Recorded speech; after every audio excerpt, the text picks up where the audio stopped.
তাকে কবরের শাস্তি থেকে বাঁচাও, অমিন আযাবিন নার, তুমি তাকে জাহান্নামের শাস্তি থেকে বাঁচাও। এইটা যদি বলতো তাহলে মা একটা সন্তান রেখে গেছে।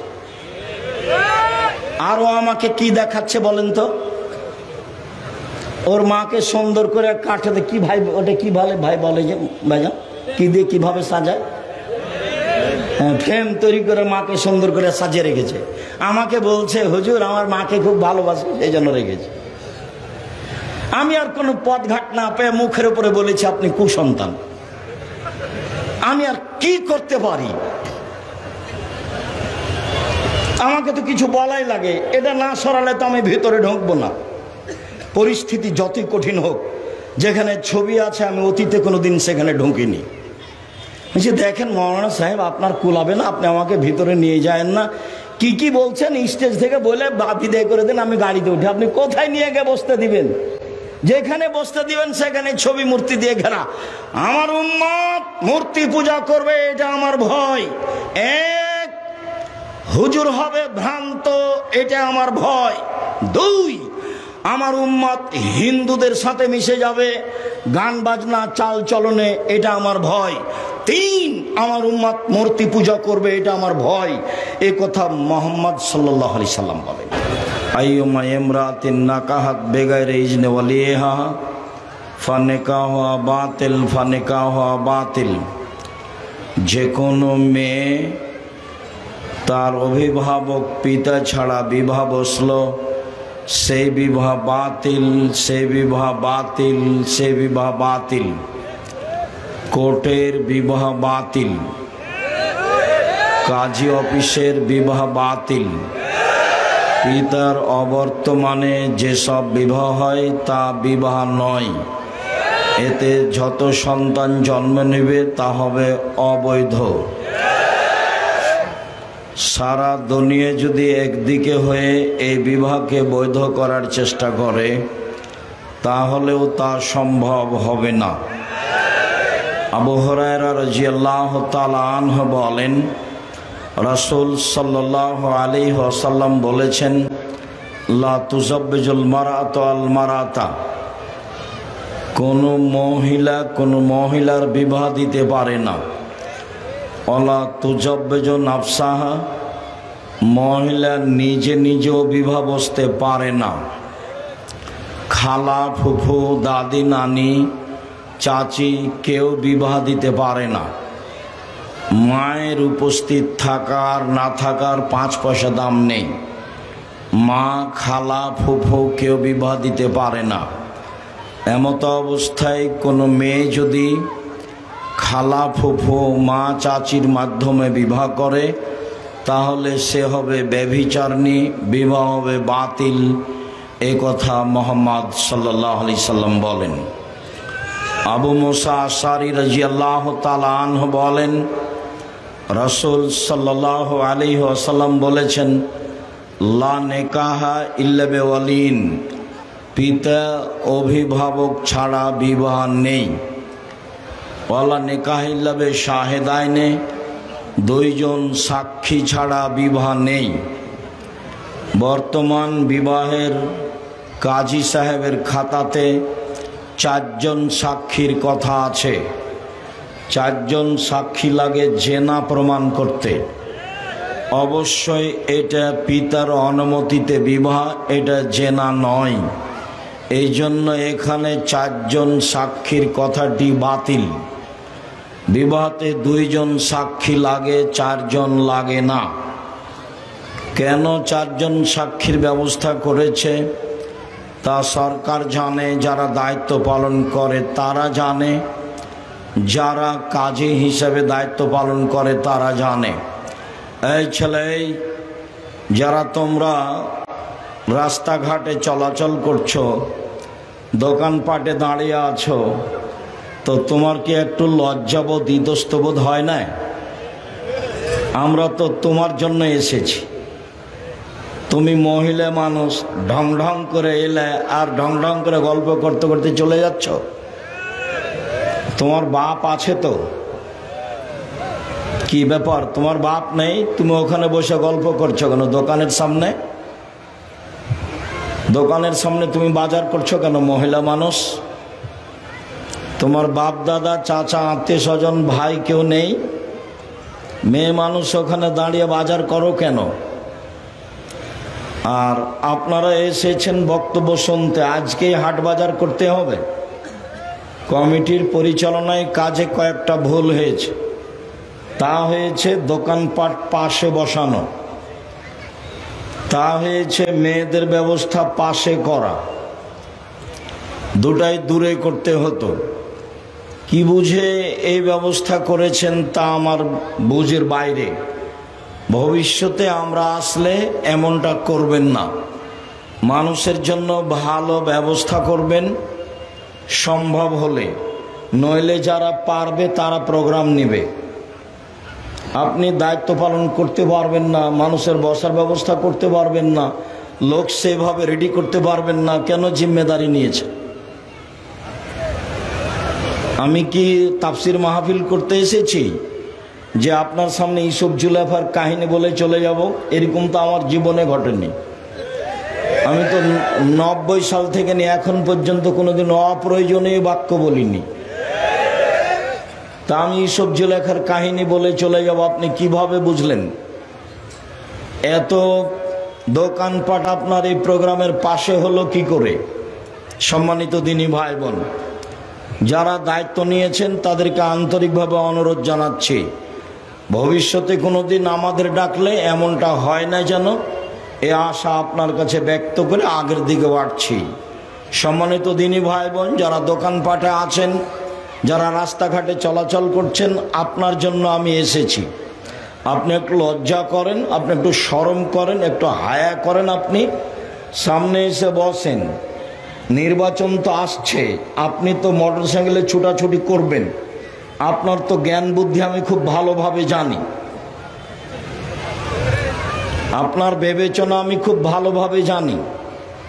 আপনাকে যে আল্লাহ রসুল গরু ছাগল পশু প্রাণী বলছে এটাও আমি জানি। মানে আপনার চরিত্র, আপনার দৌড়াদৌড়ি, আপনার ছুটাছুটি এগুলো কুকুর শ্রীগলের মতো। আর আল্লাহ এ কথা বলছেন, বুঝেও বুঝে না ওরা, অন্তর আছে বুঝে না, বুঝা দরকার। দেখেও দেখে না ওরা, চক্ষু আছে দেখে না, দেখা দরকার। শোনেও শোনে না ওরা, কান আছে শোনে না, শোনা প্রয়োজন। উলাইকা কাল আনাম, তারা পশু প্রাণীর মতো, তারা গরু ছাগলের মতো, তারা কুকুর শিশুর মতো, বালহুম আজাল, বরং তার চেয়েও খারাপ। শুনুন সম্মানিত দিনী ভাই বোন, বলছিলাম অভিভাবক ছাড়া বিবাহ বাতিল। 4 জন সাক্ষীর পাতা ছিঁড়ে দিতে হবে। এটা জেনা নয়। কিসে 4 জন সাক্ষী লাগে? জেনা প্রমাণ করতে 4 জন সাক্ষী লাগে। বিবাহ বৈধ হওয়ার জন্য 4 জন লাগে না, এ কথা মোহাম্মদ সাল্লাল্লাহু আলাইহি সাল্লাম বলেছেন। আরও এখানে একটি কথা বলে যাই, আমাদের চাঁপাইনবাবগঞ্জ রাজশাহী তো বিবাহের সময় উকিল বাপ লাগে। মানুষে মনে করে উকিল বাপ ধরা হারাম, কাবিরা গুনাহ। যদি বাপ থাকে তাহলে দাদা উকিল হতে পাবে না, ওর চাচা, ওর জ্যাঠো কেউ উকিল হতে পাবে না। ওই আধা পাগলা হোঁস মোটা বাপই উকিল হবে, এটাই শরীয়ত। আর চট্টগ্রামে উকিল বাপ সেদিন থেকে বাপ, উকিল বাপই সেদিন থেকে কি বাপ। ওই উকিল বাপ ওই মেয়েকে বাড়িতে নিয়ে যাবে, ও যে বাপ। তারপর ওই মেয়ে বাপের বাড়ি আসবে, আজ থেকে বাপ বেটি। অবাক উকিল বাপ। জামালপুরের খবর আমার জানা নেই, তবে জামালপুর বাসীর নিকটে আমার জোরালো দাবি অনুরোধ যে বৃহত্তর ময়মনসিংহের অন্তর্গত জামালপুর, জামালপুরের কথা আমি বিভিন্ন জেলায় বলে থাকি এই মর্মে যে জামালপুরের মানুষেরা বাড়িঘর ঘেরে রাখে। এদের বাড়িতে 2টা বাড়ি থাকে, একটা ভিতর বাড়ি, একটা বাহির বাড়ি। বাহির বাড়ি কাচারিতে থাকে রাখাল কিষান, ভিতর বাড়িতে থাকে মহিলারা।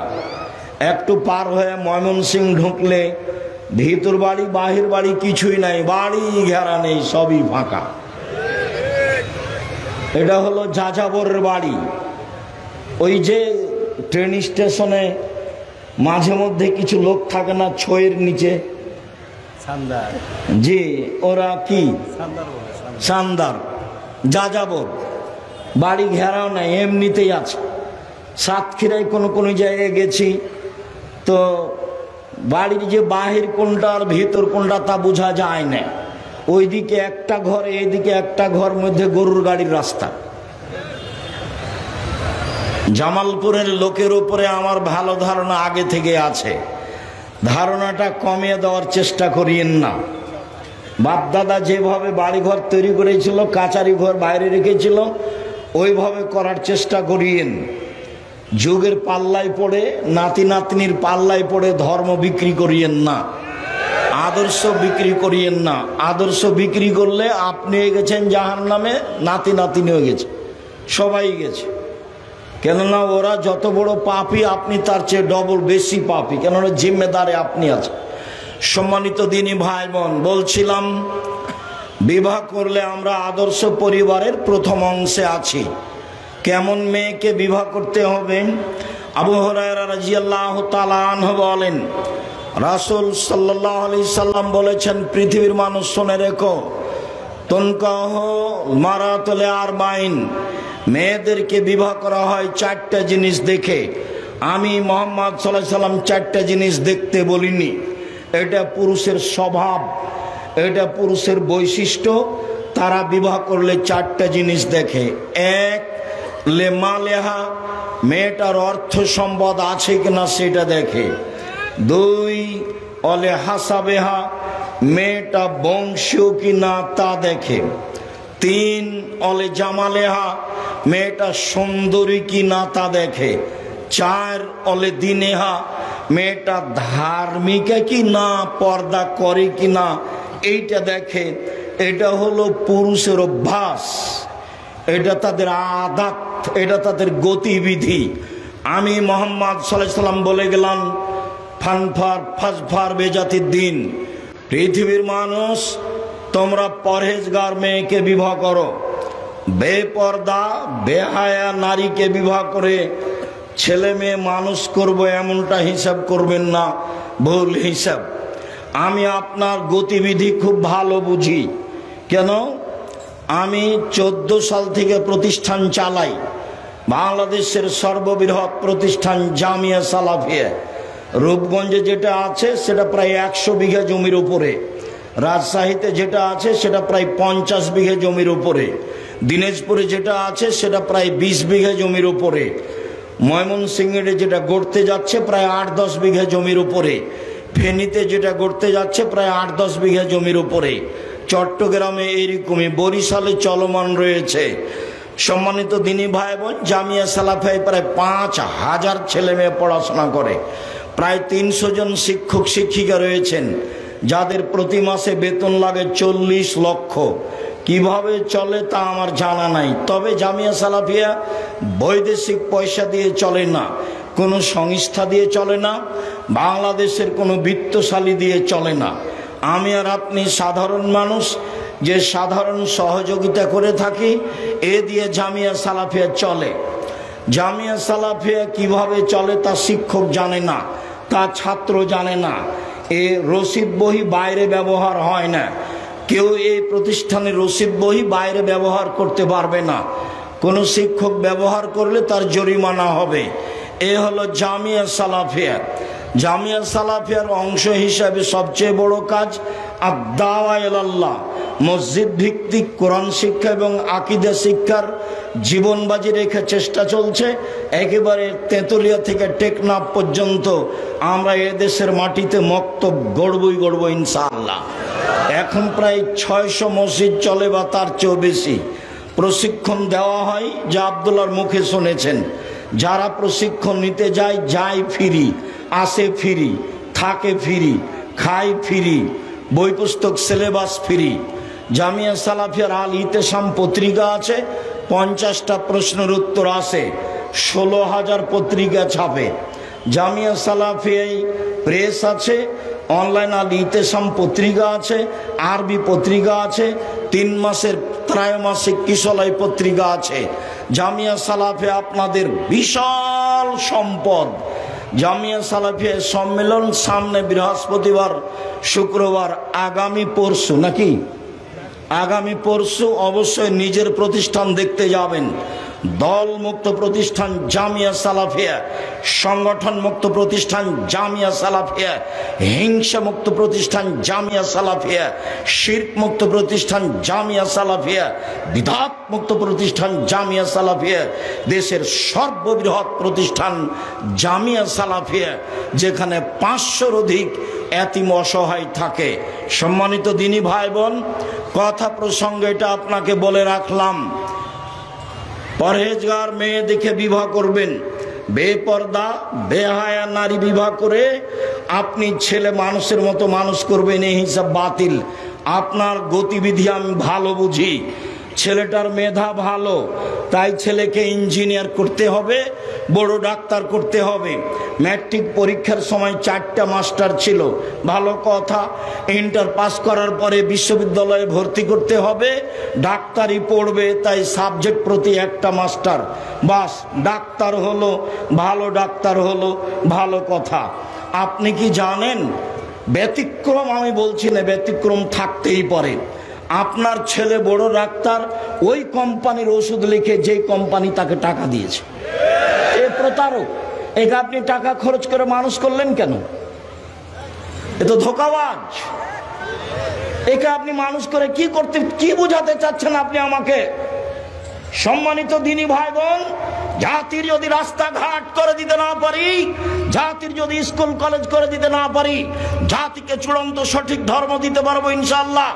ধর্মের ব্যাপারে জাতিকে ফাঁকি দিয়ে পরকাল হারাতে রাজি নই।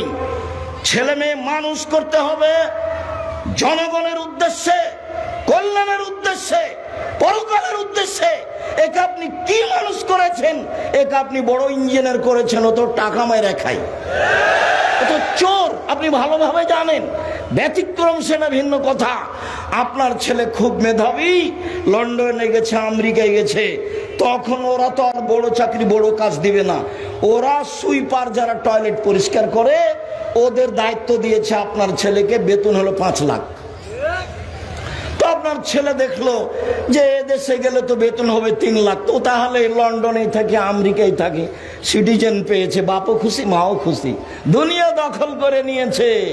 ঘুম থেকে উঠে ছেলে স্কুলে গিয়ে বলে, ও কালিমা তোমার আকাশ, ও কালিমা তোমার বাতাস, ও কালিমা তোমার আকাশ, ও কালিমা তোমার বাতাস। আরে সকালেই ছেলে শিরক করে, আর বাপে বলছে আমি ছেলে মেয়ে মানুষ করব মানুষের মতো। বাপই জানে না মানুষ কাকে বলে। আরে ঠাকুর বাংলাদেশের শত্রু, ঠাকুর বাঙালিদের শত্রু, ঠাকুর ঢাকা বিশ্ববিদ্যালয়ের শত্রু, ঠাকুর মুসলমানের শত্রু। যেদিন মুসলমান ইংরেজদের হাতে অপমান হয়, জেল হাজতে থাকে, সেদিন ঠাকুর লন্ডনে বসে মুছ পাকায়। সেই ঠাকুরের গান আমার ছেলে পড়ে, আমি পড়িনি, আমার ছেলে মেয়ে পড়েনি, পড়বেন আশা করছি। জাতির যদি রাস্তাঘাট করে দিতে না পারি, জাতির যদি স্কুল কলেজ করে দিতে না পারি, জাতিকে চূড়ান্ত সঠিক দিতে পারবো ইনশাআল্লাহ। ধর্মের ব্যাপারে জাতিকে ফাঁকি দিয়ে পরকাল হারাতে রাজি নই। এই স্লোগান ছাড়াই আপনার ছেলেকে মানুষের মতো মানুষ করে গড়ে দেওয়ার জন্য প্রস্তুত আছে। একজন শিক্ষকের বেতন 1 লক্ষ টাকা। দেখেন জামিয়া সালাফিয়া হোসেন বিদেশি শিক্ষক যারা, তারা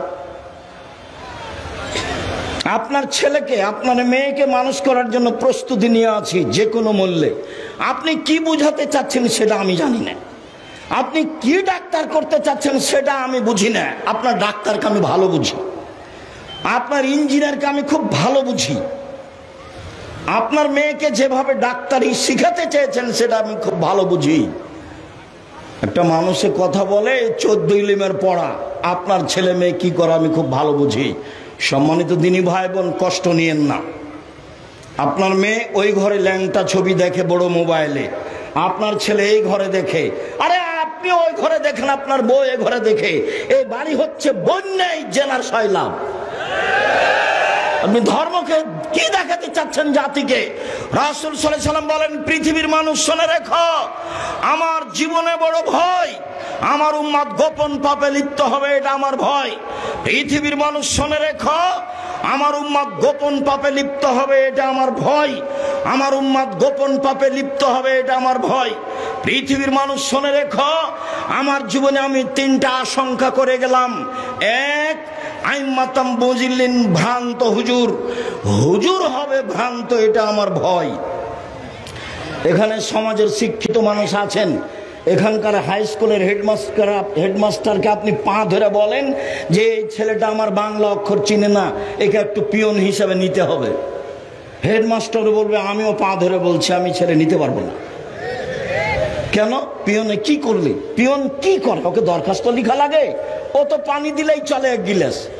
ও তো খাতাখানে এই টেবিল থেকে ওই টেবিলে করে, এই তো হলো, তো ঘন্টা মারে। তো উনি এই মূর্খকে নিবেন না কেন? বক্তৃতার জগৎ এমন একটা জগৎ, যার থুতির জোর সেই বক্তা। কেউ বিবেচনা করে না যে আসলে ঠিক বলছি কি বেঠিক বলছে, কাকে দাওয়াত দেওয়ার জন্য ডাকতে হবে, বিবেচনা মানুষের নেই। অথচ এই দেশের মাটিতে প্রায় 3 লক্ষ মানুষের বানানো হাদিস আছে। আমার বাসায় আছে 10,000। আমি 10,000 দেখানোর জন্য প্রস্তুত। ধর্ম বিকৃত করার জন্য মানুষ এভাবে করে রেখেছে। বক্তৃতার জগৎ বহুদিন থেকে বলে আসছি, আমি বলি না আমার কথা চূড়ান্ত সঠিক, আমি বলছি আমার তদন্ত। এদেশের মাটিতে শতকরা 95 জন বক্তা মিথ্যুক রয়েছে। এদেশের মাটিতে শতকরা 98 জন মুফাসসির মিথ্যুক রয়েছে। আপনিও বিবেচনা ছাড়াই যদি এরকম করেন, বিবেচনা ছাড়াই যেমন ছেলে মেয়ে মানুষ করছেন, বিবেচনা ছাড়াই যদি আপনি কোরআন হাদিস শোনার জন্য দাওয়াত দেন, তাহলে পরিবেশ এরকমই হবে যেমনটা আপনি দেখতে পাচ্ছেন। এই যে ছেলেরা ঘুরছে, মেয়ের সাথে গল্প করছে, বক্তব্য শুনতে এসে গল্প করছে। বোকা ছেলে বক্তব্য শুনতে এসে ওর ভাবির সাথে এসেছে, ওর ভাবিকে মোটরসাইকেলে করে নিয়েছে ধর্ম শুনতে, ধর্ম বক্তব্য। অবাক কথা। তা ধর্ম কেমন হয়ে গেছে? আল্লাহ রাসূল বলছেন, পৃথিবীর মানুষ শুনে রেখো, আমার পরে এমন আলেম ওলামা আসবে, আমার আদর্শ ছেড়ে দিয়ে অন্য আদর্শ ধরে নিয়ে বলবে এটা রাসূলের আদর্শ। কয় টাকা খরচ করেছেন? যা গাড়িতে ব্যবস্থা করেননি তো ফুল সাজালছেন কেন? টেবিলটা ওভাবে সাজালছেন কেন? এটা বাসর ঘর নাকি? একটু পরে বলছি, বাসর ঘর সাজাতে হয়, এটা বুখারী মুসলিমের হাদিস, ওটা আল্লাহ রাসূলের নীতি। আপনি এটা আমাকে কি বুঝাতে চাইলেন? মানুষের ব্যবস্থা করেননি কেন, এভাবে সাজাচ্ছেন কেন? সম্মানিত দিনী ভাই বোন, মনে কিছু নিয়েন না, আমি আপনার কাছের মানুষ, আমি এই কথা বলিনি। আল্লাহ রাসূল বলছেন, আমার আদর্শ ছেড়ে দিয়ে অন্য আদর্শ গ্রহণ করে বলবে এইটা রাসূলের আদর্শ। এই ছেলে, ও হুজুর তো জানে যে যৌতুকে বিবাহ হচ্ছে, তাহলে হুজুর এই জিম্মেদারি পালন কি করে করে? যৌতুক যত, ওই কাজী সাহেবের টাকা তত। আপনি আমাকে একদিন ওই যৌতুকের বিবাহ পড়িয়ে নেন তো দেখি কিভাবে হয়। আপনার সভাপতিকে বলিয়েন কয় কোটি টাকা আমাকে দিয়ে একটা বিবাহ পড়াতে পারে। আপনার সভাপতির আমার সামনে দাঁড়ানোরই সাহস নাই। আমি আপনার সভাপতিকে পাল্টা টাকা দিতে পারি, এই ব্যবস্থা আল্লাহ আমার করে রেখেছে। তা আপনার সভাপতির কাছে আমার নত হওয়ার কি আছে? কেমনে তিনি যৌতুকের বিবাহ পড়ান? তো টাকা তো পাবেই, সেজন্য পড়াচ্ছে। কি করে হতে পারে? রাসূল সাল্লাল্লাহু আলাইহি সাল্লাম বলেন, পৃথিবীর মানুষ আলেম ওলামাকে দেখতে লাগে মানুষ, ওর অন্তর হচ্ছে শয়তানের অন্তর। আলেম ওলামাকে দেখতে লাগে মানুষ, ওর অন্তর হচ্ছে শয়তানের অন্তর। হাদিস বুখারী মুসলিম। আলেম ওলামাকে দেখতে লাগে মানুষ, ওর অন্তর হচ্ছে শয়তানের অন্তর। এই কথা আমি বলিনি, এই কথা মুহাম্মদ সাল্লাল্লাহু আলাইহি সাল্লাম বলেছেন। আমি আলেম মানুষের নিন্দা করিনি। আল্লাহ রাসূল বলছেন, আলেম ওলামা নবীদের সাথে থাকবেন, ওয়ারাসাতুল আম্বিয়া। নেন, এবার কত উপরে চলে গেল। আল্লাহ নবী বলছেন যে 3 শ্রেণীর মানুষকে দিয়ে জাহান্নাম উদ্বোধন হবে, তার 1 নম্বর আছে মাওলানা সাহেব। 3 শ্রেণীর মানুষ দিয়ে জাহান্নাম উদ্বোধন হবে, তার 1 নম্বরে আছে মাওলানা সাহেব। আমার কিছু করার নেই। আল্লাহ রাসূল বলেছেন, আল উলামা ওয়ারাসাতুল আম্বিয়া, আলেম ওলামা হচ্ছেন নবীগণের উত্তরাধিকারী, মানে অনেক উপরে চলে গেছে। কত উপরে গেছে হিসাব নিকাশের বাইরে। যখন বললেন অন্তর হলো শয়তানের অন্তর, তাকে দেখতে লাগে মানুষ, এবার কত নিচে গেছে হিসাব নেই। কি করে তিনি এই 4টা সাক্ষীর খাতা পূরণ করেন? 4 জন সাক্ষী আছে, উনি 2টাতে ক্রস চিহ্ন দিয়ে 2টা সাক্ষী নেবেন, 4টা নিচ্ছেন কেন? সম্মানিত দিনী ভাই বোন, 2 আমার উম্মত মিশে যাবে হিন্দুদের সাথে, এইটা আমার ভয়। 2 নম্বর ভয়, আমার উম্মত মিশে যাবে হিন্দুদের সাথে। গান বাজনা বাদ্যযন্ত্র কাদের? হিন্দুদের। মুরব্বীরা অনেকেই বৈঠকে আছেন। ভাইজান, আগে হিন্দুদের বিবাহ লাগলে খুব বাজনা বাজতো না? তো আমাদের গ্রামের ছেলেরা দৌড়িয়ে যেত দেখতে। তো এখন তো সবার বিবাহতেই বাজনা বাজে। তো আপনার ছেলে নাকি লন্ডন থেকে পড়ে এসেছে, ও কি করে? আরে আমার সোনার বাংলা না হয় ঠেকালো না ঠাকুরের, এইটা কি করে? জাতির জন্য ছেলে মানুষ করবেন, জাতির জন্য, যা হবে হবে। বাবা, আমি গরিব মানুষ নই, পৈতৃক সম্পত্তি দিয়ে তোমাকে পড়াচ্ছি, জাতির কল্যাণের জন্যই পড়াচ্ছি। 1 মিনিটের জন্য জাতির কাছে মাথা নত করবা না। মরলে শহীদ, বাঁচলে গাজী, উভয় সমান। মরাও যতটুকু, বাঁচাও ততটুকু। আমি মুসলিম চিররণবীর, মরণকে করি না ভয়। মরলে শহীদ, বাঁচলে গাজী, আমার উভয় সমান। মরলেও জান্নাত, বাঁচলেও জান্নাত, আমার উভয় সমান। এইভাবে ছেলে মানুষ করবেন, তাহলে জাতির উপকার হবে, আপনার উপকার হবে। কি মানুষ করলেন? ওই যে সেদিন আপনার জামালপুরে এই গ্রামের ছেলেটা, কথার কথা, ঢাকা থেকে আসলো, পিজি হাসপাতালের ডাক্তার, 3 লাখ টাকা বেতন। তো গাড়ি থেকে নামলো, দেখলাম প্যান্টটা টাকনোর নিচে আছে, গলায় টাই আছে, হাতে সিগারেট আছে, দাড়ি চাঁচা আছে। ডাক্তার সাহেব নামলেন গাড়ি থেকে। একটু পরে দেখলাম বৌমা গাড়ি থেকে নামলো, গায়ে হালকা হালকা কাপড় আছে।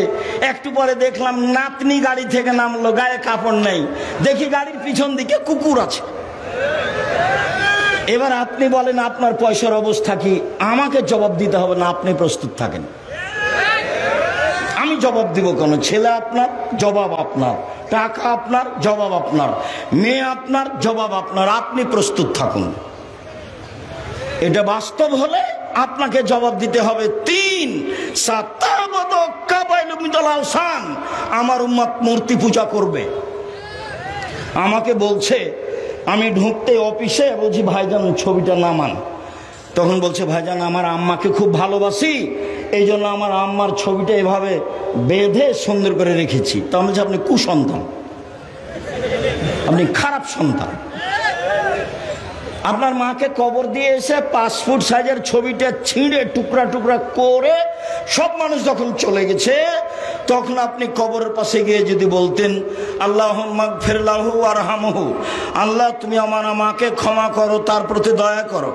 আফানহু, তুমি তার প্রতি নিরাপত্তা অবতীর্ণ করো। আকনুরুজলাহু, তুমি তাকে দামি সম্মানী খাদ্য খেতে দাও। অসে মাদখালাহু, তুমি তার থাকার জায়গা প্রশস্ত করে দাও। অক্সেল বিল মাই ওয়াসাল, তুমি তাকে ঠান্ডা পানি দিয়ে ধুয়ে পরিষ্কার করে দাও। অনাক্কেহিমিনাল খাতায়া কামেনা কাসাবুল আবিজমিনাদ দানাস, তুমি তাকে পাপ থেকে পরিষ্কার করো, যেভাবে সাদা কাপড়কে ময়লা থেকে পরিষ্কার করা হয়। আব্দুল্লাহু দারান খায়রান মিন দারিহি, দুনিয়াতে যে বাড়ি ছিল তার চেয়ে সুন্দর বাড়ি আমার মাকে দাও। ওয়াহালান খায়রান মিন আহলিহি, আমার মায়ের যে পরিবার ছিল তার চেয়ে সুন্দর পরিবার দাও। ওয়াজাওজান খায়রান মিন জাওজিহি, আমার মায়ের যে পরিবার ছিল, স্বামী ছিল, তার চেয়ে ভালো ব্যবস্থা করো। ওয়াজমিন আযাবিল কবর, তুমি তাকে কবরের শাস্তি থেকে বাঁচাও। ওমিন আযাবিন নার, তুমি তাকে জাহান্নামের শাস্তি থেকে বাঁচাও। এইটা যদি বলতো তাহলে মা একটা সন্তান রেখে গেছে। আরো আমাকে কি দেখাচ্ছে বলেন তো? ওর মাকে সুন্দর করে কাঠে কি ভাই, ওটা কি ভালো ভাই বলে যে ভাইজান, কি দিয়ে কিভাবে সাজায়? হ্যাঁ, ফ্রেম তৈরি করে মাকে সুন্দর করে সাজিয়ে রেখেছে। আমাকে বলছে হুজুর আমার মাকে খুব ভালোবাসে, এই জন্য রেখেছে। আমি আর কোনো পথঘাট না পেয়ে মুখের উপরে বলেছি আপনি কুসন্তান। আমি আর কি করতে পারি? আমাকে তো কিছু বলাই লাগে, এটা না সরালে তো আমি ভিতরে ঢুকবো না। পরিস্থিতি যতই কঠিন হোক, যেখানে ছবি আছে আমি অতীতে কোনোদিন সেখানে ঢুকিনি। বলছি দেখেন মৌলানা সাহেব, আপনার কুলাবে না, আপনি আমাকে ভিতরে নিয়ে যায়েন না। কি কি বলছেন স্টেজ থেকে বলে বিদায় করে দেন, আমি গাড়িতে উঠে। আপনি কোথায় নিয়ে গিয়ে বসতে দিবেন? যেখানে বসতে দিবেন সেখানে ছবি মূর্তি দিয়ে ঘেরা। আমার উম্মত মূর্তি পূজা করবে, এটা আমার ভয়। এক, হুজুর হবে ভ্রান্ত, এটা আমার ভয়। দুই, আমার উম্মত হিন্দুদের সাথে মিশে যাবে, গান বাজনা চাল চলনে, এটা আমার ভয়। তিন, আমার উম্মত মূর্তি পূজা করবে, এটা আমার ভয়। এ কথা মুহাম্মদ সাল্লাল্লাহু আলাইহি সাল্লাম বলেন। সম্মানিত দিনী ভাই বোন, আল্লাহ রাসূল বলেন আদ-দুনিয়া কুল্লুহা মাতা খায়রু মাতা'id দুনিয়া আল মারাতুস সালেহা। সারা পৃথিবীর সম্পদ, সবচেয়ে ভালো সম্পদ হলো ভালো স্ত্রী। অতএব একটা ভালো মেয়ে দেখে বিবাহ করতে হবে। মেয়ে দেখা যায়। একজন সাহাবী এসে বলছেন আল্লাহর নবী, আমি বিবাহ করেছি। তখন আল্লাহ রাসূল বললেন তুমি কি মেয়েটাকে দেখেছো? ফানজুর ইলাইহা ফাইনা আয়নে নিসাইল ইমরাতে ওয়া মারাতিল ইমরাতে শায়া। আনসারী মহিলাদের চোখে দোষ আছে, সমস্যা। বিবাহ করার পরে যদি ধরা পড়ে তখন তুমি বারবার বলবা তোমাকে দেখলে বিবাহ করতাম না, এই ভালো নাই, সেই ভালো নাই, আমি তোমাকে তালাক দিব, এই সব একটা কথা চলবে না। অতএব আগে দেখে নাও। আগে দেখে দেখে নিলে সিদ্ধান্ত বাতিল, আপনার সিদ্ধান্ত চলবে না। মধ্যখানের একটা কথা, রাগ করলে তালাক বলবেন না।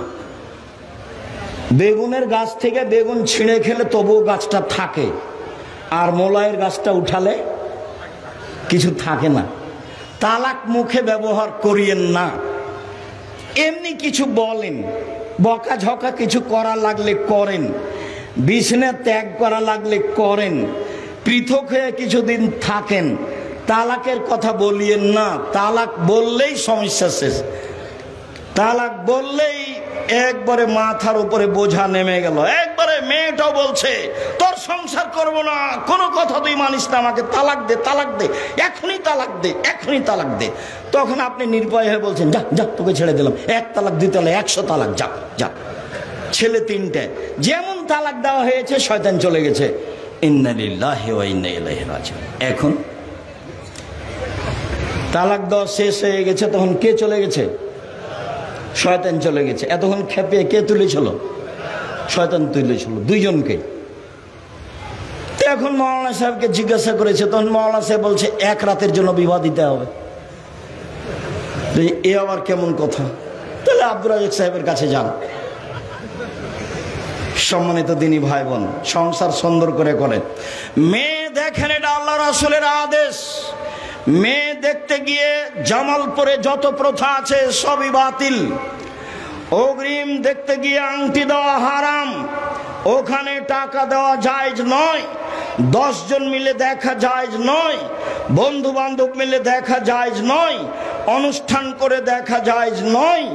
আপনি শুধু দেখবেন, যদি অনুকূলে না হয় আপনার মাকে নিয়ে যান সাথে, আপনার বোনকে নিয়ে যান সাথে। এতগুলো লোককে নিয়ে দেখতে গেলেন কেন? সম্মানিত দিনী ভাই বোন, বিবাহ ঠিক হয়েছে, বিবাহের বৈঠক চাঁপাইনবাবগঞ্জে, বরযাত্রী যায়, সাথে ডুলি বিবি যায়। ডুলি বিবি শব্দ বুঝেন কিনা? ওই বরের পক্ষ থেকে কিছু মহিলা যায়, সেখানে গিয়ে ভিড় জমায়, নগ্ন মহিলা পাড়ায়। তারপর বিবাহের পূর্বে তাকে চাঁপাইনবাবগঞ্জে থুবড়া বলে, মানে গীত বলে, মানে ছেলেটাকে করায়, কি যেন হলুদ মাখায়, আর নানান কিছু যা আছে সব হারাম। তোমার ভাবি যে তোমার গায়ে হলুদ দিয়ে হলুদ মাখাচ্ছে, তো তোমার তো ওটা ভাবি, ওটা তোমার বউ হলো কখন? ওটা তুমি কি দিয়ে বুঝলে এটা জায়েজ? তোমার বিবাহের সূচনাতে হারাম কাজ, তুমি কি দিয়ে ভালো সন্তানের আশা করতে পারো? চাঁপাইনবাবগঞ্জে এটাকে থুবড়া বলে। মেয়েটা বসে থাকে, গ্রামের লোক এসে তার মুখে ক্ষীর দেয়, মিঠাই দেয়, এবং সবাই টাকা দিয়ে যায়। ও তো স্ত্রীর মুখে ক্ষীর তুলে দিতে হবে, মিঠাই দিতে হবে, সারা গ্রামের লোক কি করে তার মুখে মিঠাই দিতে পারে? এই নীতি হারাম।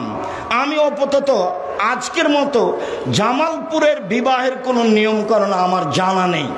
আমি যা দুই একটু বলছি চাঁপাইনবাবগঞ্জের ভিত্তিতে বলছি। যাক, বিবাহের বৈঠক শুরু হয়েছে। জি, বিবাহের বৈঠক শুরু হয়েছে। বরযাত্রী এত যাবে না, অল্প কয়েকজন যাবে। কেন? মেয়ের বাপের 10টা টাকা খরচ হবে, এরকম কোন কোরআন হাদিস দিয়ে প্রমাণ করা যায় না। তুমি যে এতগুলো লোক নিয়ে গেছো, বন্ধু বান্ধব বরযাত্রী নিয়ে গেছো, তোমার বাপের কাছ থেকে কিছু টাকা নিয়ে যাও, 2-4 লাখ দিয়ে তোমার শ্বশুরকে দিয়ে বলিও আব্বা এই যখন থাকলো খরচ করবেন। কেননা তোমার শ্বশুরের 10 টাকা খরচ হবে, এর প্রমাণ আমরা পেশ করতে পারিনি, বের করতে পারবো না। অতএব এতগুলো লোক গেলে কেন ওখানে? সম্মানিত দিনী ভাই বোন, 2 জন সাক্ষী এবং মেয়ের পিতা, বিবাহের বৈঠক। আগে হবে খুতবা, তারপরে মেয়ের পিতা বলবেন। আর না হয় একজন লোক বলবে খুতবার পরে, মেয়ের পিতা আগে আগে বলবে, পরে পরে বলবে, আমার মেয়ে খালেদা এত টাকা নগদ, এত টাকা বাকিতে তোমার সাথে বিবাহ বন্ধনে আবদ্ধ হতে রাজি, তুমি তাকে স্ত্রী হিসেবে কবুল করো। তখন ছেলেটি বলবে কবুল করলাম, বা বুখারীর শব্দ এসেছে কাবিল, তো আমি কবুল করলাম। একবার বললেই যথেষ্ট হয়। গুরুত্বপূর্ণ কথা আল্লাহ রাসূল 3 বার বলতেন, আমার মেয়ে খালেদা এত টাকা নগদ, এত টাকা বাকিতে তোমার সাথে বিবাহ বন্ধনে আবদ্ধ হতে রাজি, তুমি তাকে স্ত্রী হিসেবে কবুল করো। কবুল করলাম।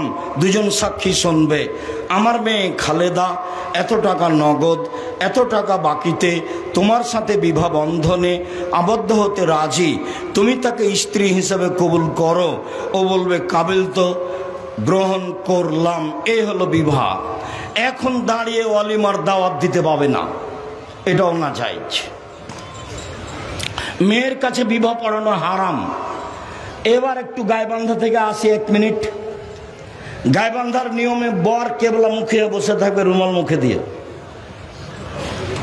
যদি বর কথা বলে তাহলে বৈঠকের লোক খেপে যাবে, ছি ছি ছি ছি, কেমন হোঁস মোটা এই ছেলে, বিবাহ দেওয়া হবে না এখানে দিয়ে। অনেকে খেপে বিবাহ থেকে উঠে যাবে, বর কথা বললো যে। আরে বর টাকা দিবে মোহর, বর কথা বলবে না তো কে কথা বলবে?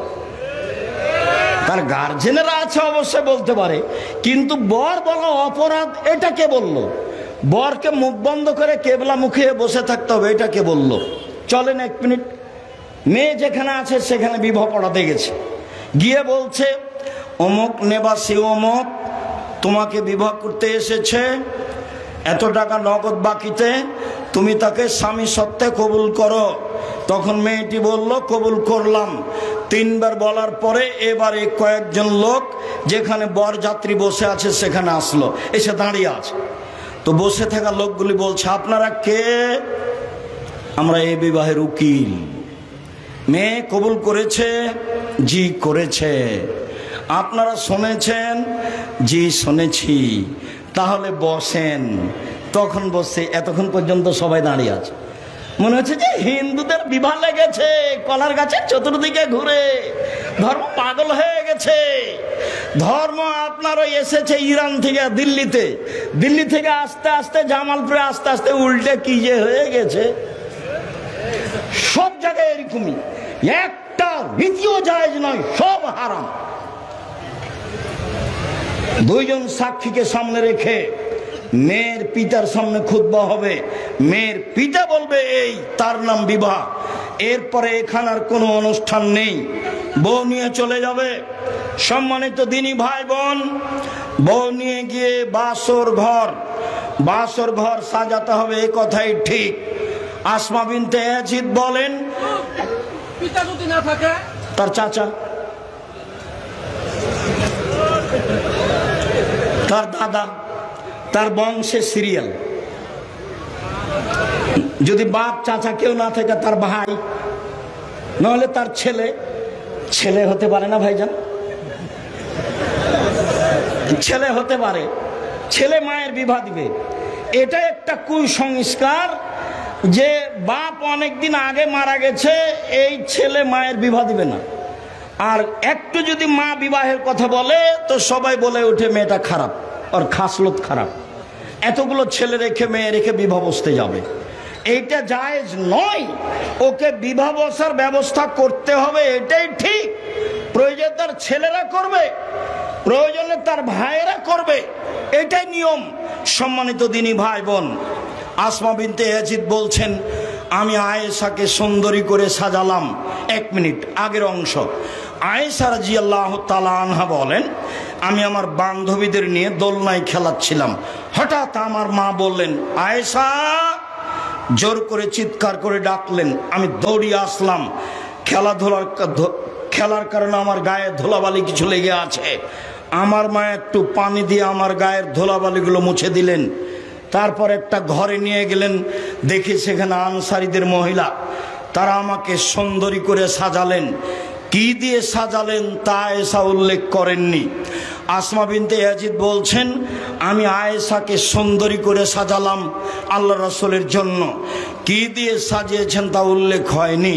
তবে আবু হুরায়রা রাদিয়াল্লাহু তাআলা আনহু বলেন, রাসূল সাল্লাল্লাহু আলাইহি ওয়াসাল্লাম বলেছেন, তিবুর রিজালে মা জাহারা রিহুহু ওয়া খাফিয়া লাউনুহু, পুরুষের সুগন্ধি যার গন্ধ পাওয়া যায় দেখতে পাওয়া যায় না, পুরুষের সুগন্ধি যার গন্ধ পাওয়া যায় দেখতে পাওয়া যায় না, মহিলাদের সুগন্ধি যা দেখতে পাওয়া যায় গন্ধ পাওয়া যায় না, মহিলাদের সুগন্ধি যা দেখতে পাওয়া যায় গন্ধ পাওয়া যায় না।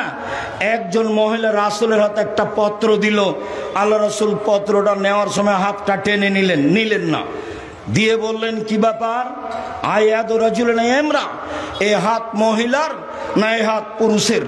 মহিলাটি বলল, আমি মহিলা মানুষ, এটা মহিলার হাত। তখন আল্লাহ রাসূল বললেন, তাহলে তোমার হাতটা তুমি মেহেদি দিয়ে পরিবর্তন করনি কেন? তার মানে মেয়ের হাতে মেহেদি দিতে হবে, মেয়েরা হাতে মেহেদি দিতে বাধ্য। হাতের নখে তো দিতে হবেই, পায়ের নখেও মেহেদি দিতে হবে। রাজশাহী চাঁপাই নবাবগঞ্জের মেয়েরা পায়ে মেহেদি দেয় না কেন? ওরা বলছে আল্লাহর নবী দাড়িতে মেহেদি দিয়েছিলেন। তো যেই জিনিস আল্লাহর নবী দাড়িতে দিয়েছেন সেটা আমরা পায়ে দিতে পারি কিভাবে? কথাও তো ঠিক, আল্লাহ রাসূল তো দাড়িতে দিয়েছেন মেহেদি, এ কথাই তো ঠিক। তবে আল্লাহ রাসূল বলেছেন, মেয়েরা যখন ঋতু হাইজ থেকে পবিত্র হবে তখন তারা লজ্জা স্থানে আতর ব্যবহার করবে। তো লজ্জা স্থানে আতর ব্যবহার করতে বলছেন আল্লাহ নবী, তো আল্লাহ নবী আতর তো গায়ে লাগান। এবার তাহলে রাজশাহী চাঁপাই নবাবগঞ্জের এটা কুসংস্কার, খারাপ নীতি। জামালপুরে এই নীতি আছে কিনা আমি জানি না। মেয়েরা হাতে মেহেদি দিবে, পায়ে মেহেদি দিবে, যেখানে যেখানে মেহেদি লাগালে ভালো লাগবে সেখানে সেখানে মেহেদি দিবে। তাদের সুগন্ধি যা দেখতে পাওয়া যায় গন্ধ পাওয়া যায় না। বিউটি পার্লারে যা কিছু আছে পদার্থ বৈধ হলে মেয়ে সব কিছু ব্যবহার করতে পারে, তবে সেখানে ঢুকতে পাবে না। ওই মেয়ে মানুষের সামনে তার মাথার চুল খুলে অঙ্গ প্রত্যঙ্গ খুলে বিউটি পার্লারে বসে এগুলি ব্যবহার করা হারাম। উল্লেখ্য যে রাসূল সাল্লাল্লাহু আলাইহি সাল্লাম কয়েকটা জিনিস উল্লেখ করেছেন। পৃথিবীর মানুষ শুনে রেখো নবীগণের বৈশিষ্ট্য, পৃথিবীর মানুষ শুনে রেখো নবীগণের খাসলাত অভ্যাস। এক, কাসু সারে মোচ কেটে ফেলা, মোচে ব্লেড ব্যবহার করা যাবে না, কেঁচি দিয়ে কেটে ফেলতে হবে। দুই, এফাল্লোহা, দাড়ি বড় করতে হবে, দাড়ি চেঁচে ফেলাও হারাম, ছোট করাও হারাম। দাড়ি চেঁচে ফেললে চোখের পাওয়ার কমে যাবে, দাড়ি চেঁচে ফেললে স্ত্রী মিলনের ক্ষমতা কমে যাবে, দাড়ি চেঁচে ফেললে মহিলাদের সাদৃশ্য হবে। এই জন্য আল্লাহ রাসূল এটাকে অভিশাপ করেছেন, এতে মহিলাদের সাদৃশ্য হয়।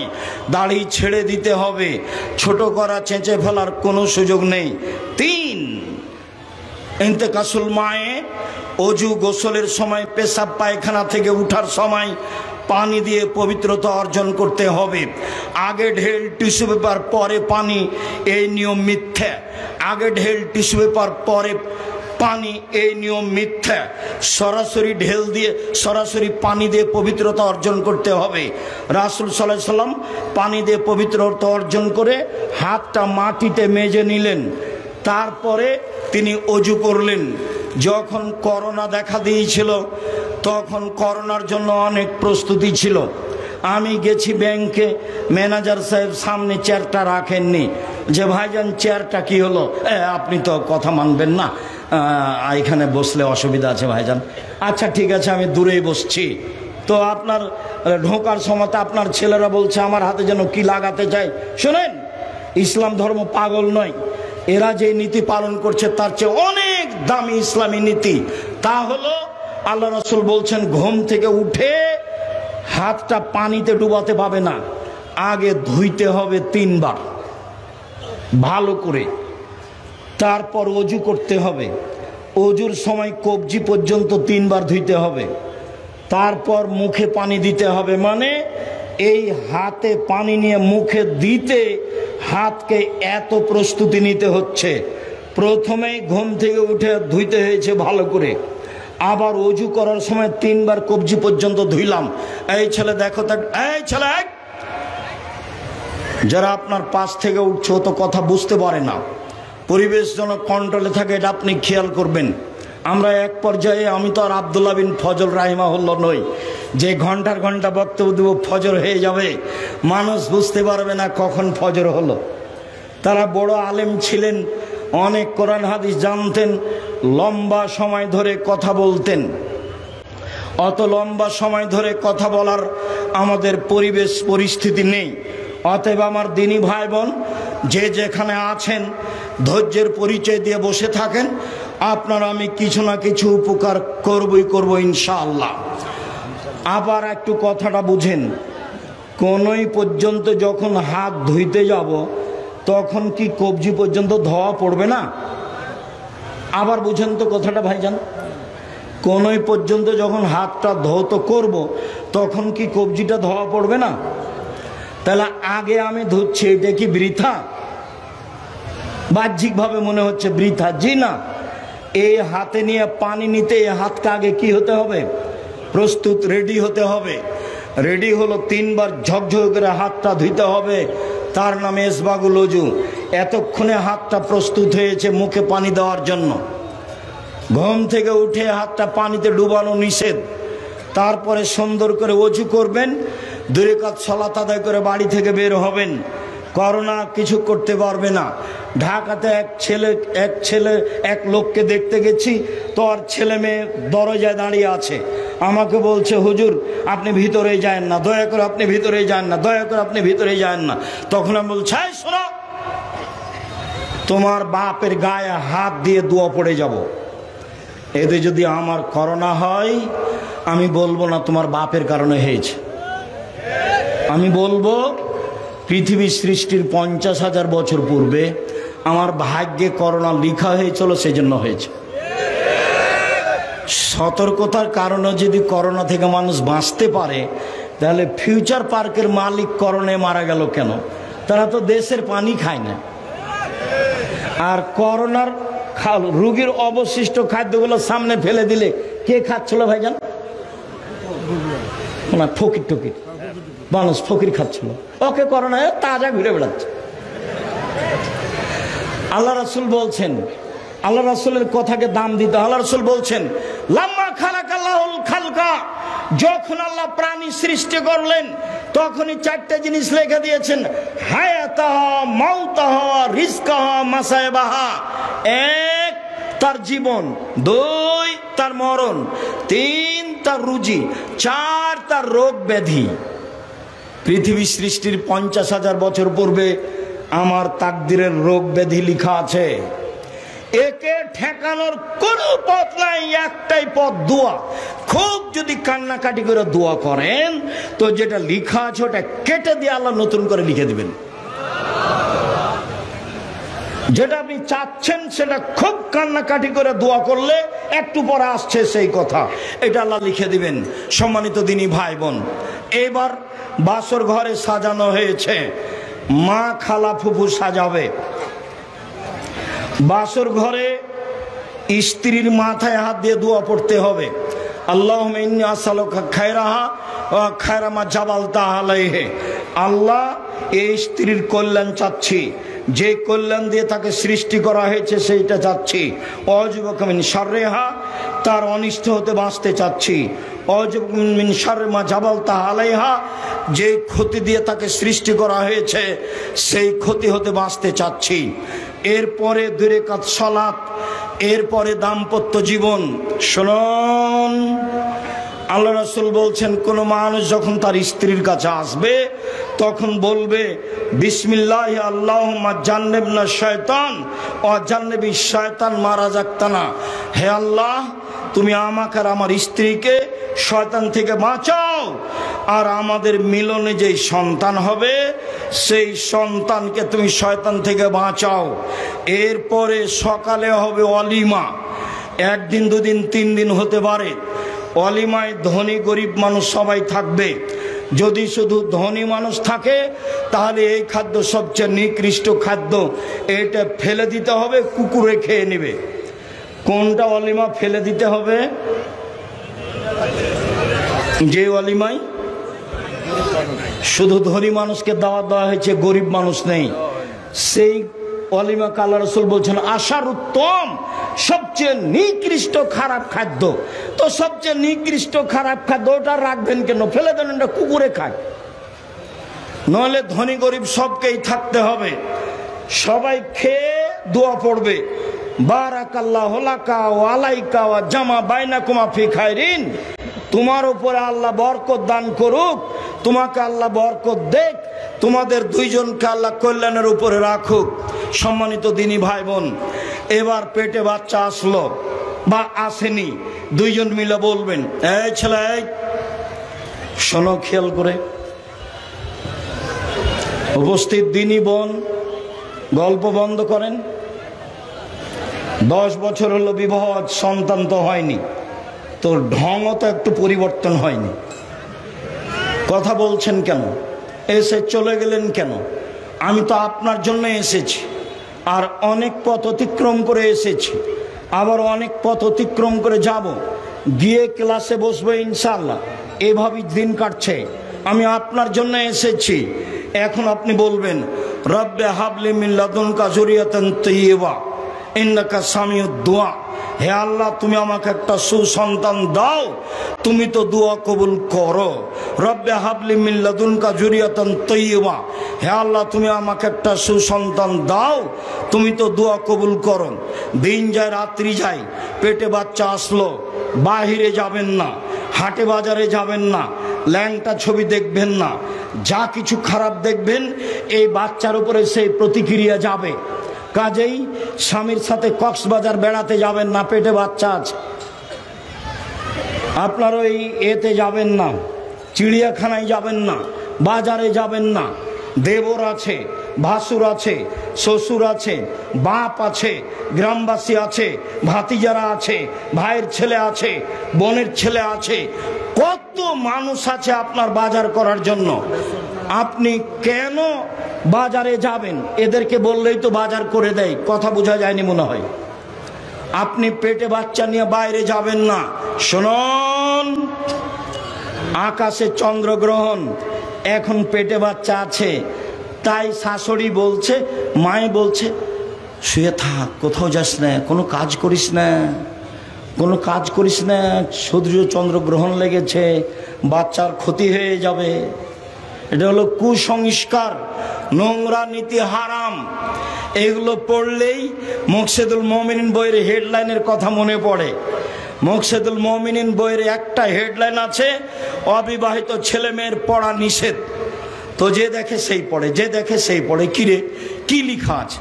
তো লেখা আছে ওখানে, চন্দ্রগ্রহণে স্ত্রী মিলন হলে ছেলে ভ্যাংচা হয়, ভরা পেটে স্ত্রী মিলন হলে ছেলে টেরা হয়, সফরের পূর্বে স্ত্রী মিলন হলে ছেলে কানা হয়।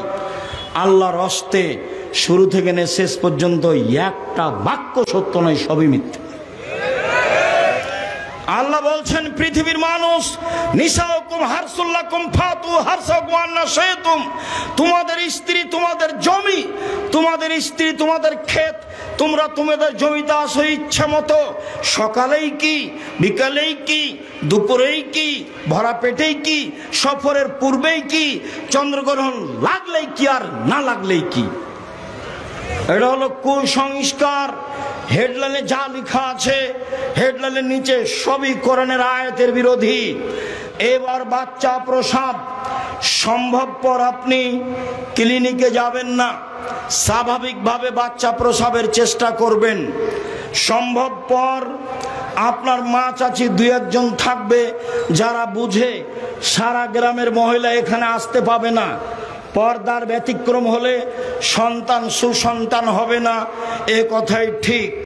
বাচ্চা প্রসব হয়েছে, বাচ্চার পাশে আজান দিবেন, এক কানে আজান এক কানে একামাত, এ হাদিস ঠিক নয়।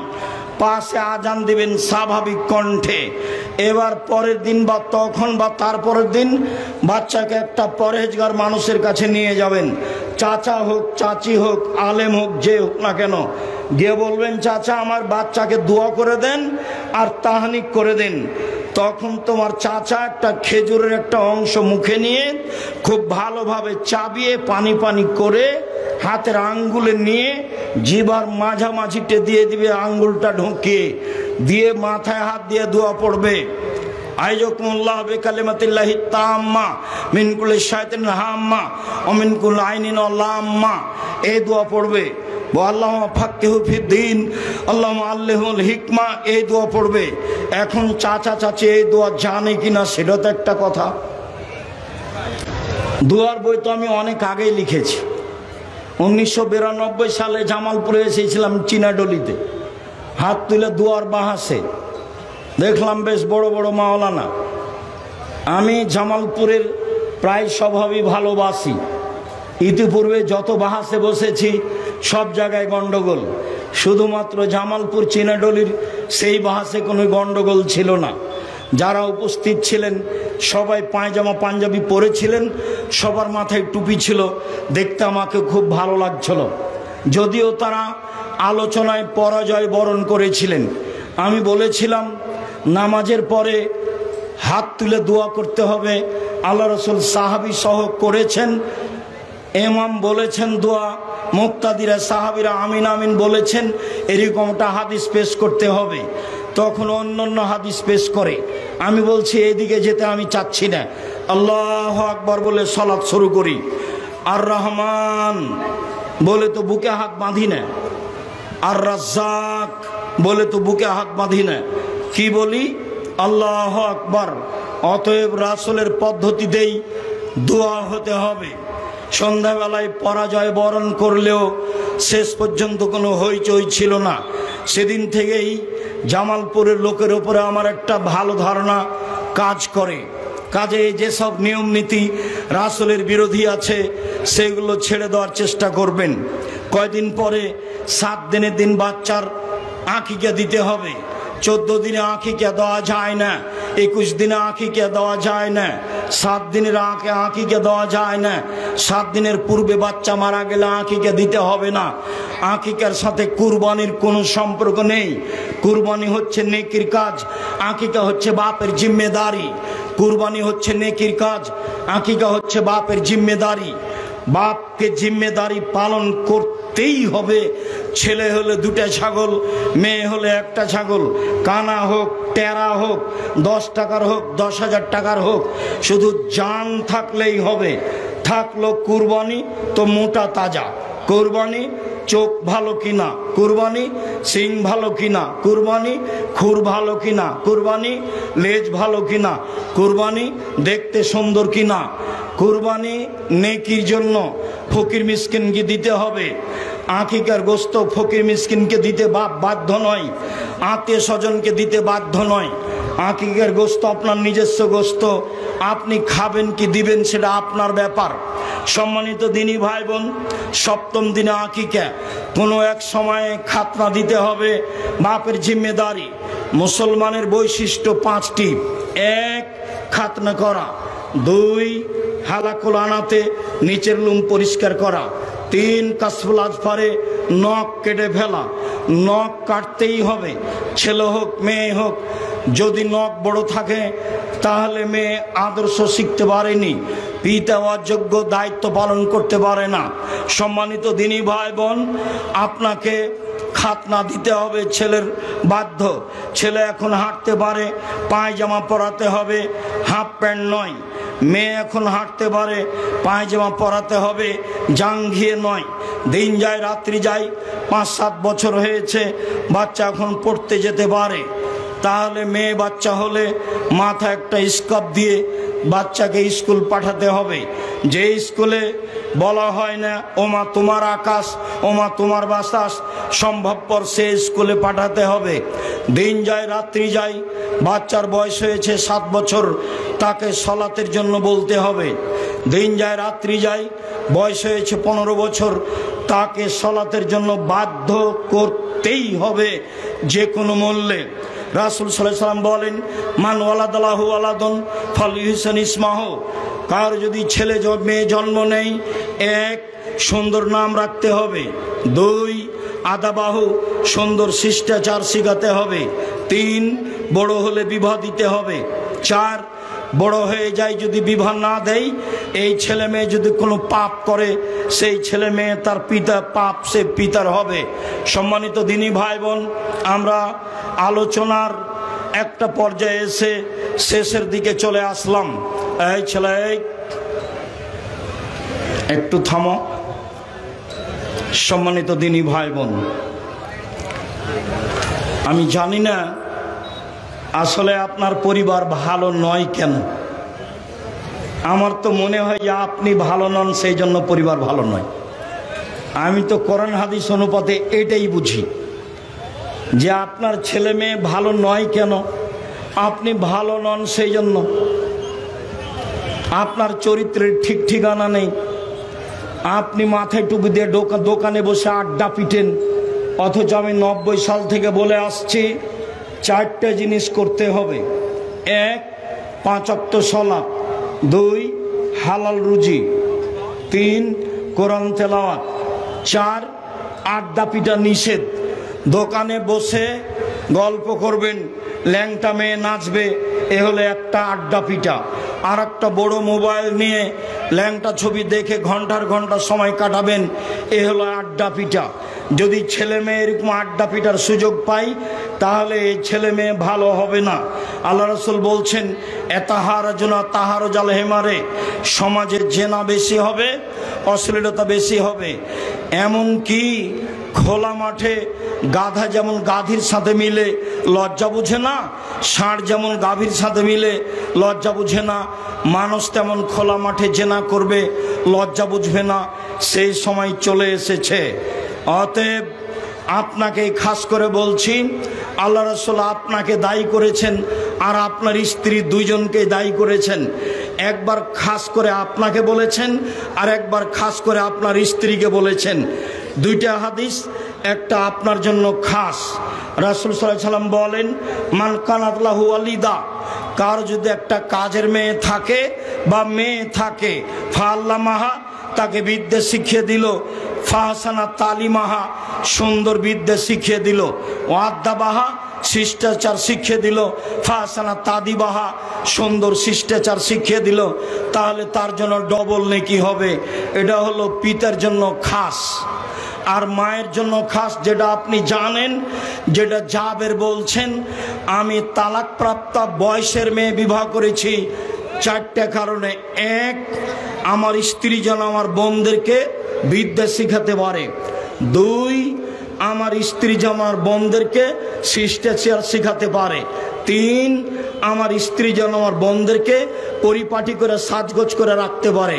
4, আমার স্ত্রী যেন আমার বোনদেরকে পাহারা দিতে পারে। মা মানে পাহারাদার। অতএব আপনার যে ক্ষতি ঢুকেছে পরিবারে, আপনার কারণে ঢুকেছে, আপনার স্ত্রীর কারণে ঢুকেছে। আমরা কথা বলছি, আপনার ছেলে দোকানে বসে আড্ডা করছে, জিনিস কিনছে, এর জন্য আমি দায়ী না আপনি দায়ী? এর জন্য তো আমি দায়ী নই, এর জন্য আপনি দায়ী। জবাব আপনি দিবেন। সম্মানিত দিনী ভাই বোন, আবু বকর সিদ্দিক রাদিয়াল্লাহু তাআলা আনহুর মতো পরিবারকে কন্ট্রোল করার চেষ্টা করেন যে কোনো মূল্যে। রাসূল সাল্লাল্লাহু আলাইহি ওয়াসাল্লামের পদ্ধতি অনুযায়ী পরিবার বাস্তবায়ন করার চেষ্টা করেন। আল্লাহ আপনাদের তৌফিক দান করুন, আল্লাহুম্মা আমিন। আলোচনার শেষে এসে সকল দিনী ভাই বোনকে আমার পক্ষ থেকে একটা পত্রিকা আছে ফ্রি, আমি নিজে কিনে নিয়ে এসেছি আপনাকে ফ্রি দেওয়ার জন্য। যারা একটা কিনে নেবে তারা ফ্রিটা পাবে। সাথে সাথে অন্যান্য বই পুস্তক, আজকের আলোচনা আদর্শ পরিবার, আদর্শ নারীতে আছে, উপদেশ বই আছে, বইগুলি সংগ্রহ করবেন। সামনে বৃহস্পতিবার শুক্রবার জামিয়া সালাফিয়া আছেন, দেশের বড় বড় বিদ্বানগণ রয়েছেন, আপনাদের বিষয় ভিত্তিক বক্তব্য শোনাবেন। আমি এই পর্যন্ত বলে আপনাদের সার্বিক কল্যাণ কামনা করে আজকের মতো কথা শেষে চলে আসলাম। আল্লাহ তুমি আমাদের যারা মারা গেছে তাদের কবরের শাস্তি মাফ করো, যারা অসুস্থ তুমি তাদের আরোগ্য দান করো, যারা আমরা বেঁচে আছি তুমি তাদেরকে তোমার রাসূলের পদ্ধতি অনুযায়ী চলার তৌফিক দান করো। সবাই বইগুলি সম্ভবত আমার হাতে ডানে আছে, সবাই নিয়ে যাবেন, কেউ খালি হাতে যাবেন না। আমার তিনি বন্ধু বলে যাচ্ছে আদর্শ পরিবার আর আদর্শ নারী আপনার জন্য লেখা আছে। আমি একজন কলেজে পড়ুয়া, একজন ছাত্র। আমি আমার ভাবির সাথে 100 বারের বেশি জেনা করে ফেলেছি, এখনো জেনা বাদ দিতে পারছি না। এখন আমার করণীয় কি? এবার তোমরা বিবেচনা করো। এই কথা তো সত্য। রাতে উঠে কান্নাকাটি করো আল্লাহর কাছে। একবার পা পিছলে গেলে সেখান থেকে ভালো হওয়া খুব কঠিন। তোমার ভাবিকে হত্যা করে মেরে ফেলা ছাড়া পৃথিবীতে আল্লাহ আর কোন বিধান নেই। তোমার ভাবি এত বড় পাপী, তোমার চরিত্র তুমি নিজেই বুঝছো। অতএব যুবক যুবতী যারা এখানে আছো সাবধান, এই কথা যেন তোমাকে সংশোধন করে। আল্লাহ তোমাকে হেফাজত করুক। আমি মনে করি আল্লাহ তাআলা মাফ করবেন, কিন্তু আল্লাহ তাআলা কি আসলেই আমাকে মাফ করবেন? তওবা করো, কান্নাকাটি করো, মাফ করবেন তোমার বলা অনুযায়ী।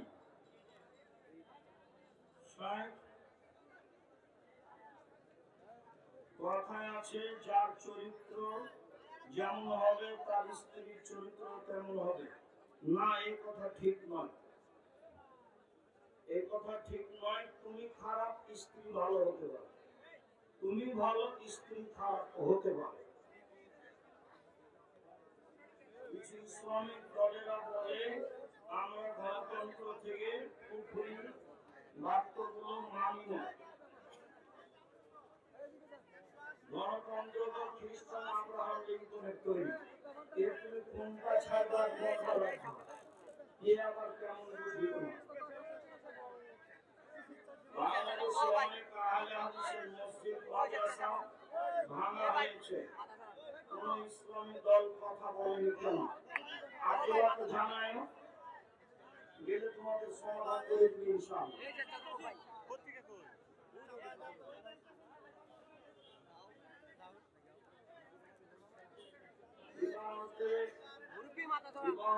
গান বাজনা বাজানো যাবে? বিবাহের একদিন আগে হলুদ মাখাতে যায়, গান বাজনা হারাম। হলুদ মাখতে পারে তার মা মাখাবে, তার খালা, তার ফুফু, তার বোন, এরা মাখাবে। ভাবি মাখাবে, জেনা আগে চালু হয়েছে। সালাতে এক সময় উপস্থিত হলাম, যখন ইমাম সূরা ফাতিহা শেষ করলেন তখন আমি কি জোরে আমিন বলবো? জি। ইমামের সাথে আমিন বলে নেবেন, নিয়ে আউযু বিল্লাহি বিসমিল্লাহ বলে সূরা ফাতিহা পড়বেন। মুরব্বি একটু যাবেন না, মুরব্বি আমাদের মসজিদে ভুল করে মেহরাব বানিয়েছে, সেখানে নামাজ হবে কি হবে, বানানো ভুল হয়েছে। মোবাইলে ফ্রি ফায়ার, পাবজি, বিভিন্ন ধরনের গেম খেলা হারাম, তা বুঝাবো না। আমাদের মসজিদে মহিলারা নাটক সিনেমা দেখে, নাটক সিনেমা দেখা যাবে কি? আমাদের সমাজে, আমাদের সমাজের মহিলারা নাটক সিনেমা দেখে, নাটক সিনেমা দেখা যাবে কি? নাটক সিনেমা দেখলে মহিলা পুরুষ সবাই চাপায় আচ্ছর হয়ে যায়, করতে বাধ্য করবে নিজেকে। নাটক সিনেমার স্বভাবই খারাপ, ও গতিবিধি খারাপ, ও সব কিছুই একটু পিছিয়ে যান। আমাদের সমাজের মানুষ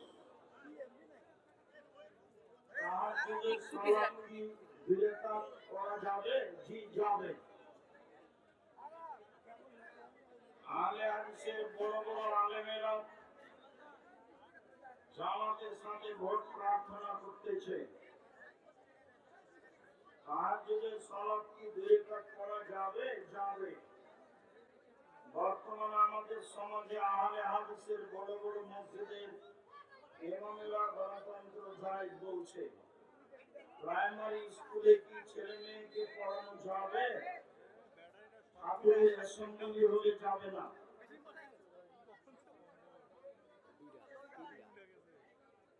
বোর্ডিং এর কাজের জন্য আপনার মাদ্রাসা গিয়েছিলাম, তখন আপনি ব্যস্ত থাকার কারণে কথা বলতে পারিনি, যার ফলে চলে এসেছি। বাবুচি রুবেল বলেছিল, লোক বেশি, এখন লোক যত বেশি হোক, আপনার কাছে অনুরোধ রইল, কাল আসো, দেখা করো, দেখি কাজে লাগানো যায় কিনা। আমি একটা মেয়েকে অনেক ভালোবাসি। আমি শহরে, আমি জোহরে সালাত আদায় করে ঘুমিয়েছিলাম। ঘুম থেকে উঠে আসরের সালাত আদায় করেছি। আসরের সালাত আদায় করে আমি বুঝতে পারলাম আমার স্বপ্ন দোষ হয়েছে। গোসল করে ওযু করে আবার আসরের সালাত আদায় করে।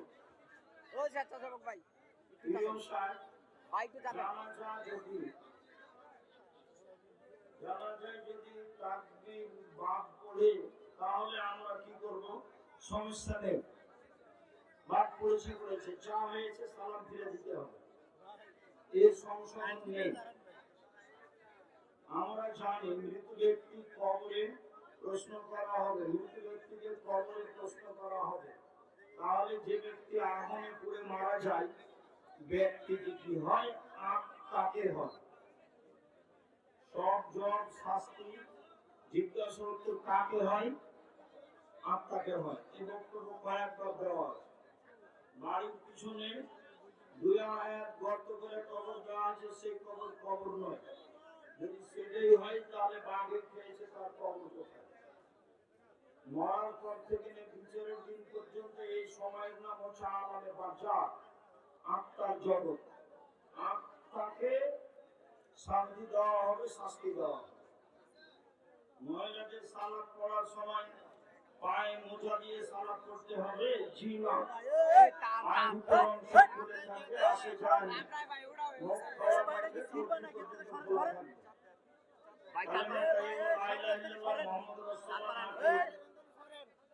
মোহাম্মদ রাসূলুল্লাহ পড়তে হবে। মোহাম্মদ রাসূলুল্লাহ পড়লে হাদিস হবে বুখারী মুসলিম। এতে বলা হয় অর্থগত সহি, বর্ণনাগত এই হাদিস জয়ী। বলা যায় অন্য হাদিস এই অর্থ প্রমাণ করে, এই জন্য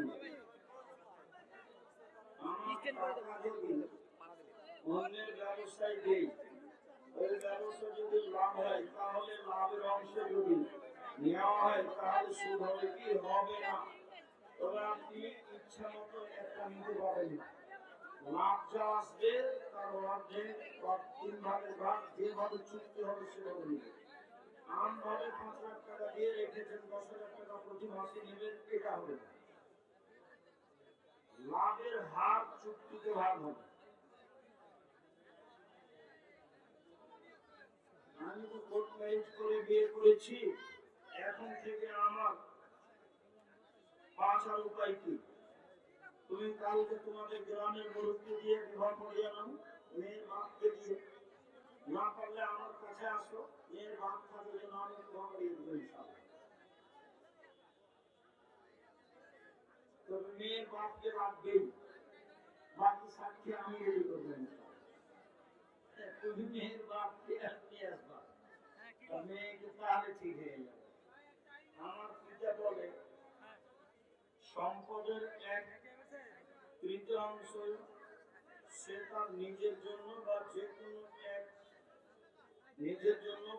কোনো এক সন্তানের জন্য খরচ করতে পারবে। নিজের জন্য খরচ করতে পারবে, সন্তানের জন্য নয়। ওটা ভুল হয়েছে। 3 ভাগের 1 ভাগ ওসিয়ত করতে পারবে। তো যারা জমি জায়গা পায় না তাদের দিতে পারে। সন্তানকে বেশি দেওয়া হারাম। পড়ানোর সুবাদে বাপ এর পিছনে খরচ করলো, ওর পিছনে খরচ করলো, করতে কমবেশ হলো, তাকে সমস্যা নেই। কিন্তু ভাগে কমবেশ করা হারাম।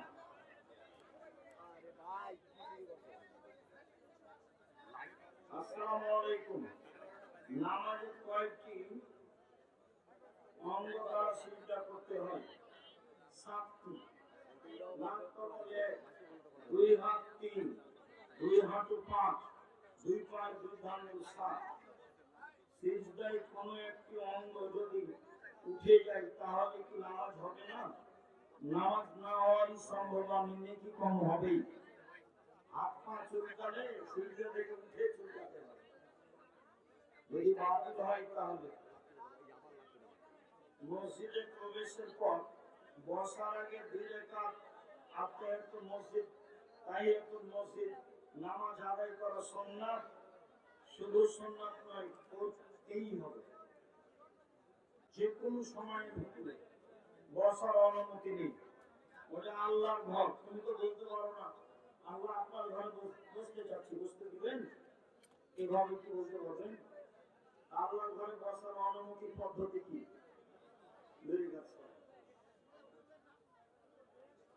আসসালামু আলাইকুম ওয়া রাহমাতুল্লাহ। মসজিদ, মাদ্রাসা বা অন্য কোনো ইসলামিক প্রতিষ্ঠানে বিভিন্ন নির্দিষ্ট খাত থাকে, যেমন নির্মাণ খাত, শিক্ষক বেতন খাত, ছাত্র কল্যাণ খাত ইত্যাদি। যদি কেউ কোনো নির্দিষ্ট খাতে দান করে তাহলে সেই অর্থ কি অন্য খাতে ব্যয় করা যাবে?